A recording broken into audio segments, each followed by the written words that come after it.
When you get angry and people can hear it in your voice, they don't like it. And you know what? That has to be okay. Because in a healthy relationship, it's okay for you to have angry feelings and okay for you to express it. In fact, it's necessary. But it's all about how you express it. Not cruelly, not constantly. Of course, those can hurt a relationship, especially when there's a kind of subterranean, resentment and there's wounds underneath. And maybe you can't even acknowledge it in the moment. That's what people pick up on.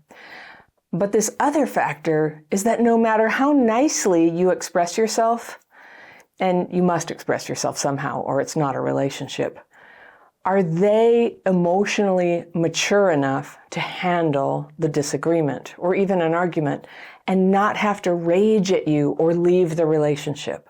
My letter today is from a woman I'll call Iris, and she writes, 7 years ago, I was engaged to a man with a history of childhood neglect. All right, I've got my fairy pencil. I'm going to go through and circle things I want to come back to on a second reading. But let's go through and see what's going on in Iris's life. He was deeply triggered whenever my tone shifted in frustration. His constant remarks almost daily made me self-conscious. Over time, any expression of anger was turned against me. He told me I had anger issues, that something was wrong with me, and I started believing it. Eventually, our relationship fell apart, and I took the blame personally. Having grown up in an abusive home, I never wanted to be aggressive or hurt anyone. I, too, experienced childhood abuse, which led to PTSD and eventually brought me to your channel. After that, I entered another relationship, but this time I was so afraid of being judged that I suppressed my frustration completely. The relationship turned abusive, and I tolerated verbal mistreatment because I was too scared to stand up for myself. When that ended, I stayed single for 4 years, determined never to silence myself again. But then in my next relationship, the same thing happened. The moment my voice rose, I was judged again. My partner, who had experienced traumatic yelling in childhood, reacted harshly, triggering the same deep shame and self-doubt I had worked so hard to overcome. And eventually, this also led to a breakup where I was accused of, quote, yelling. Now I question everything. My natural voice is soft, so when I express frustration, the contrast makes it seem like I'm yelling, but I don't believe I am. I want to express frustration without it being treated as a flaw. I've learned nonviolent communication, read books like Anger Busting 101, but I still struggle with self-blame. I truly believe I'm not yelling, snapping, or being aggressive. I'm just speaking passionately about something that matters to me. But if my partner insists I am, does their perception make it true? Does being normal mean never raising my voice? I want to be loved and accepted even when I'm frustrated, without fear of it backfiring on me.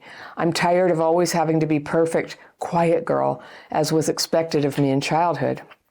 How can I communicate early in dating that my partner needs to be comfortable with the moments of frustration so I'm not judged for them?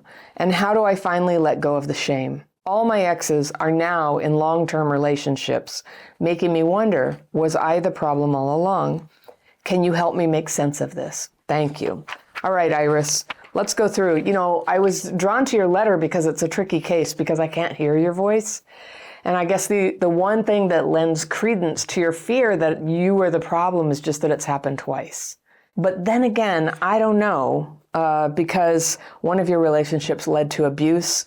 And just statistically, if you had one relationship like that, I just sort of wonder if the other people that you were involved with, because of their trauma or their situation, the person who couldn't deal with yelling, I don't know. But you know what?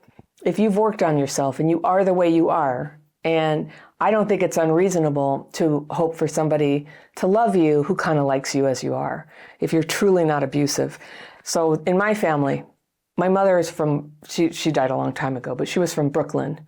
And so the way she expressed anger was like, hey, what's going on here? She would be very loud. I'm married to a guy from Northern England who's kind of an introvert. And he says, well, I'm getting very annoyed about something. And I have trouble reading that. And he thinks when I'm passionate and defending something, I sound like I'm yelling. I understand very well what you're talking about. And I've learned that the magic answer has to do with expressing yourself, the words fully, and learning to temper the intense anger that's coming off through it, learning to make it kinder, learning to add some things that you can say, to soften it a little bit. I think as a person who grew up in a house full of trauma, one of the things that I didn't learn until later as an adult was just how sensitive people are, just how much it can hurt them if they feel like they're being dismissed or criticized. So with that, I just tell you, I don't know, but I don't think it ever hurts to start to become kind of a Jedi at communicating kindly, even when what you're saying is, the thing that you're doing is not acceptable to me, or the thing that you just said really hurt. And these things can be said lovingly. And I don't think you'll ever be sorry as long as you're able to express yourself. But let's go through. I want to see what you told me. So you were engaged to a man 7 years ago, and he had a history of neglect. So maybe he was extra sensitive, right? And he would get so triggered when your tone shifted into frustration. So when other people are triggered by just characteristics, right? We have a community at Crappy Childhood Fairy, and this comes up often. And somebody wrote to me recently about something that triggered them in the group and was asking, would I make that person stop doing it? And it was something that I couldn't or wasn't willing to ask people to change. Because honestly, we all come into these communities with triggers. And if everybody had to change to cancel out all of our triggers, I don't know, nobody could be themselves. It'd be very confusing. And it's actually, there are things that are over the line. They're unethical. They're a violation of common boundaries. But when somebody has a trigger, like when there's irritation in your voice, it brings up my childhood trauma. I have my own opinion about that. And you will hear different opinions, when you actually talk to a therapist or something, which I'm not. But I just think it's a prison to fall into the trap of trying to make other people change to make you feel untriggered. That the really free and empowered way to deal with this is to neutralize triggers and to if it's, when we say trigger, it's almost like it demeans it a little bit. If something is unacceptable to you, don't participate, don't hang out there, don't spend time with those people. But if you notice, I get a little dysregulated when this happens, in a tone of voice, definitely, like somebody acting angry towards us or rejecting or giving us the cold shoulder. Yeah, it's triggering. It's triggering for most people. But for those of us with trauma, it can be so triggering that, it turns into a whole afternoon of arguing. And we don't want that. That's not a happy use of our time. We do want good communication. I'm so proud of you, by the way. You did nonviolent communication and this anger busting 101. So yeah, with self-blame, it's an interesting word you chose. What I would call that is remorse. That's what we call it here. That sometimes when we express ourselves, we end up, and when I say we, I mean people who had neglect and abuse as kids. I just noticed this. This isn't a scientific study, but I spend my days connecting with people who have been through trauma. I know with me and a lot of people, we often, when we express ourselves, either asking for what we want or setting a boundary or, saying, are you mad at me? Any of those things, we can have this kind of backlash within ourselves where we slip into this remorse. What did I say? Why am I such an idiot? Oh, they must think I'm crazy. And all this, it's the remorse, all right? It just comes and gets you. And a lot of why we use tools to overcome this stuff is so that we can accept ourselves, change what we want to change about ourselves. But if we expressed ourselves in a fairly decent way, we don't want to dwell on it all day and we don't want to beat ourselves up. So we want to solve the problems that we want to solve. We want to give ourselves credit for doing a good job of improving our behavior. And then if people reject us because, the tone of voice or some way that we've actually decided we're okay with, it's clearer that it's kind of their thing, that they have triggers that came from long ago that we can't fix for them. That's the thing. When you get into the game of trying to fix somebody's triggers for them, it's like, oh, I won't use that word, or I'll always keep my voice in this certain sweet way. They're not actually healing. That, the healing is to have not such a strong nervous system reaction to that stimulus. That's the healing. So it's nice when, out of consideration, for the people we love, when we can if we can manage it, if it's not like onerous to do so, we can avoid triggering them. We can not drink alcohol around them. We can, maybe if it's something like they don't want you to curse or something and you naturally do, I wouldn't want you to go around just completely beating yourself up that you're doing something that's not okay with them. You might not want to lose the relationship, but that's what happens. We have such a strong fear of abandonment that we'll contort ourselves and go, that's fine. You never have to deal with your triggers or calm them. I'll just change everything about myself. I'll change everything about me so that you're happy, and then you better be happy. Which, guess what? People who have unhealed triggers, nothing can really make them happy because the world can't be stopped. Maybe they can get you to agree to change how you act, but they can't stop the world. And so true healing is when we start to become more neutral to these things and more boundaried, so that, because I'm not trying to say you should be neutral to everything. If people are racing down the street and your kids are out there and they're endangering your kids, saying you should be neutral to that. Of course not. You should be totally upset and triggered and mad and do something about that and call the cops and get the kids to safety and whatever you need to do. But our trauma would have us believe that everything that triggers us is somewhere up in that level, and it's not. We have to have good discernment about what is it reasonable to say? In the case of a car, it's against the law to go that fast on the street for that very reason. And it's even against the law to fail to use common sense, that even though it's not a crosswalk, if there's a child in the street, you stop. That's just common sense. And it is the law to follow such common sense. And I would expect that's true in every country. And you guys can tell me in the comments if you're in a country where, it's just not like that. And I'm sorry if that's the case. I would want everybody to be careful around kids, for example. But you can't expect people to talk a certain way or eat certain things or not eat certain things unless you own an Airbnb. I've been in Airbnbs before where they said, please don't cook meat in the house. They didn't want to smell it. They weren't meat people. And it's their house. So your house, your rules, okay. But if you're dating somebody or your friends or, it's an equal relationship, the decision to have a boundary is on us. If we're deciding today I cannot deal with this trigger, I don't want to be around it, and so we can politely say, sorry, I can't go to that party with you. I know that everybody's going to be, using drugs or whatever, and I don't want to be around that. You can say it very nicely and own responsibility for it.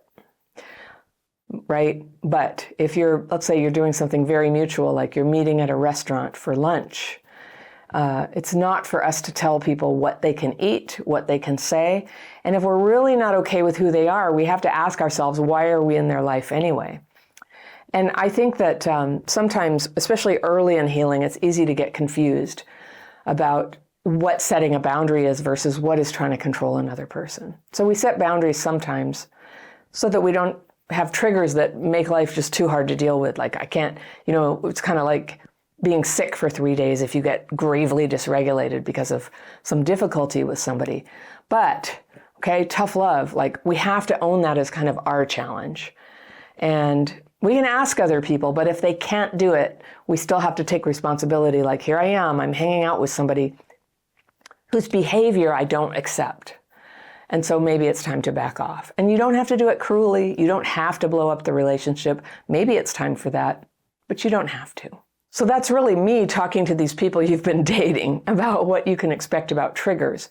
For you, I'll tell you, the people who I first learned the daily practice from and spent my early years of healing hanging out with people, well, when somebody ended up having a bit of a temper tantrum about something and then was embarrassed about it, maybe somebody, they took your chair while you were out at the bathroom and then you didn't have a chair when you came back. And sometimes when we're early in healing, it'd be like, you guys don't care about me. Nobody respects me here. You don't care that I have a chair. I'm going to leave. We get these impulses, right? The impulse to flee or to fawn. So, it's very hard to deal with things that feel like rejection, even if it wasn't intended. And so when somebody would say, how dare you all take my chair, and maybe be kind of petulant about it, everybody would cheer. We'd cheer each other and we go, yeah, you expressed yourself. Just because in early healing, now this isn't true in every setting. You can't just do it and have it be commendable, when you're at work or in some I don't know, family situation where they're not in on this shared value that your healing begins with you having the power to express yourself, even if it comes out clumsy, even if it comes out bitchy, right? So if you haven't had that chance to just express yourself, maybe, and I don't know you, but maybe, just maybe, do you have self-suppression going on? Because for me, when I have to go too long pretending I'm somebody I'm not, or being, presenting an emotional niceness that's not really there when I'm not really happy about something, I'm not good at doing that forever. I'll just say that. Like, sooner or later, there's going to be an eruption. I'm going to be like, all right, that's it. I've had it with you. And all day you've been doing that. And which of course it's not really fair to not express ourselves. But I understand the kindness and nobility of the effort to try to suppress it, hoping we can get through this whole interaction and I won't have to confront this person about something they're doing that's really annoying me or making me angry or making me feel disrespected or slighted. So sometimes, and we can only learn this through practice, sometimes it makes sense to say something sooner so that it doesn't end up coming to a blow-up stage. Now, why don't we say anything sooner? We don't say it sooner because we're afraid what's going to happen is that we're going to come off too angry, it's going to come out too much, and we're going to get rejected. And that hurts. So I think I speak for most of us in most situations that's why we don't express ourselves when something's bothering us. But I'm curious, you can tell me in the comments, like how many of you it does end up coming out in a big volcano later. And that is the destructive thing. It's less destructive to say something early before your emotions are going into total desperation. They've got a straight pipeline to all your childhood pain and neglect. Before it goes there, to just say, hey, this thing where you keep, making a joke about how I'm not pretty or, something like that, it kind of hurts my feelings. Could you not do that? That might be something they can hear instead of, an hour later going, oh my God, for the last time, why do you keep doing this? That's it, I'm done with you. So I've done that too. And I'd rather do the first thing. I'd rather save the relationship. That remorse feeling has so often come because of damaging a relationship because I didn't speak up soon enough. So this is my roundabout way of saying I'm really glad you speak up. And if they don't like your voice, I think they're not the person to gauge it with. I think a more neutral person like a friend or a therapist would be the right person to ask, do you think my voice, or maybe a friend who was in one of those situations with you where the boyfriend reacted to you, like when you heard that, be honest with me, does my voice come off as angry and I just don't realize it? I think some people will not like that I'm allowing that as a possibility, but it certainly is for me. It is something that I've had to work on in myself. When I'm a little bit irritated, but sometimes when I'm just tired or in a hurry, I can come off as very mad. I've never had Botox, but I've thought about it, the main reason being so that people don't think I'm mad because, I think most of us, we get little lines right here. And so sometimes when I'm listening, I'm going, and they'll be like, what? Why are you so mad? I think if you lack that level of understanding with other people, you don't have the harmony necessary for a relationship. So I wouldn't beat yourself up. I would always work on expressing yourself directly and kindly and in a timely way. And it's not easy. It's not something we change overnight. So we work on it, but at the same time, what we're looking for when we date, and remember, dating is just to sort of see what things are like. And if it's turning into like a big meltdown because of your voice, I think then the dating has done its job to show you, no, this is not the one for you. I think when you're with somebody who gets you, you can kind of get into it together. And I'll tell you, I told you my mom's from Brooklyn. I didn't go to New York till I was like 35 years old, somewhere in my mid-30s, I went for the first time. And you know what I loved about it is everybody talked like me. Like, I don't have a New York accent, but they would be just like, I know, right? I know, hey! intense like that. And I remember I crossed the street once, and there's a system in New York. Every city has its systems.